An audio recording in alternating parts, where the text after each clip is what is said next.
summary of everything we've talked about so far today. We talked real briefly about the concept of horizontal infection strategy. We know when I sneeze with a cold, I'm infecting you, or the virus is trying to infect you. That's a horizontal infection strategy. That's what a lot of religions do. They sneeze on you. Jehovah's Witnesses, Mormons, so forth. Vertical, through the parents, that's the way a lot of religions propagate, is by teaching the kids. Most easily infected when young? Yeah, get them when they're young, because it's really hard to infect people when they're adults, because their rational immune systems are developed. It's hard to tell somebody crazy ideas when they've got a scientific mind or been trained in critical thinking skills. Religion does that. Susceptible during stress. We saw that when people get under a lot of stress, they oftentimes get Jesus, or can get Jesus. We saw that it hides from the immune system, as in our smallpox example. Religion hides. That's why people get religion at 35. They may use a vector. Religion always uses a vector. Whether you call a minister, an elder, a Sunday school teacher, a camp counselor. Keys to penetrate. Well, I didn't really talk about that as much. But the flu virus has to evolve. Every year it has to evolve new keys to penetrate your cells, because you got immunity to it last year. The constant evolution, and it is evolution, of the virus allows it to infect you, or for other kinds of viruses to infect you, because they have the keys to opening up your cell and injecting their DNA or RNA into your cell. Religions need keys to infect you as well. If you've been given critical thinking skills, it's going to be hard to infect you. Or if you've been infected with a Catholic virus, it's going to be hard to turn you into a Baptist, and vice versa. Sex may facilitate. Yes, sex does facilitate, and that's why religion is a sexually transmitted disease. That will probably be the title of my next book or something like that.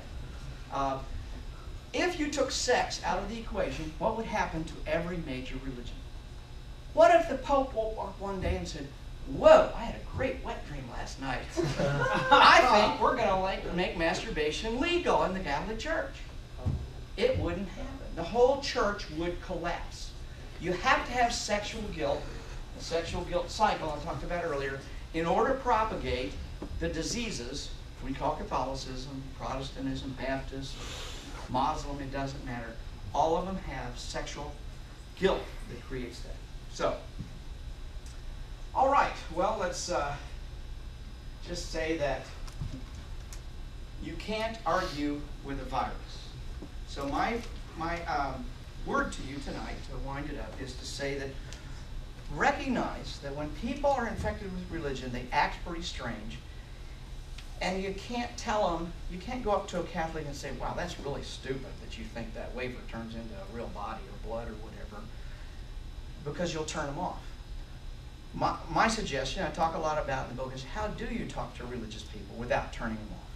What are some ways we can live in this world with religious people and still maintain our own integrity, not believing in magic wafers and magic wine and other kinds of things? So I have some brochures on the back there about our group Recovering from Religion. If anybody's interested in this, I'd be happy to talk to you. I started this group about a year ago, as Conrad said, and it's designed to help people deal with the problems of leaving religion. So we have people come into our groups whose parents are fundamentalists and they're atheists and they don't know how to deal with it. Or we have people who are married, their wife or husband's still religious and they're not. They want to know how to deal with it. We're not experts, and most of the people leading these groups, they're not experts, but we're here to talk and listen to you. We're not out knocking on doors. We're not sneezing on anybody.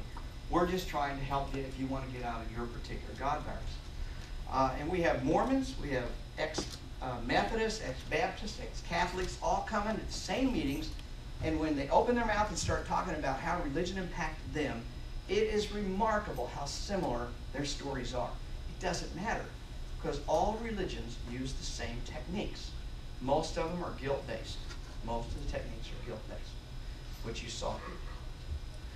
Well, thanks for inviting me here tonight, folks. Hope this has been useful to you, and be happy to take any questions.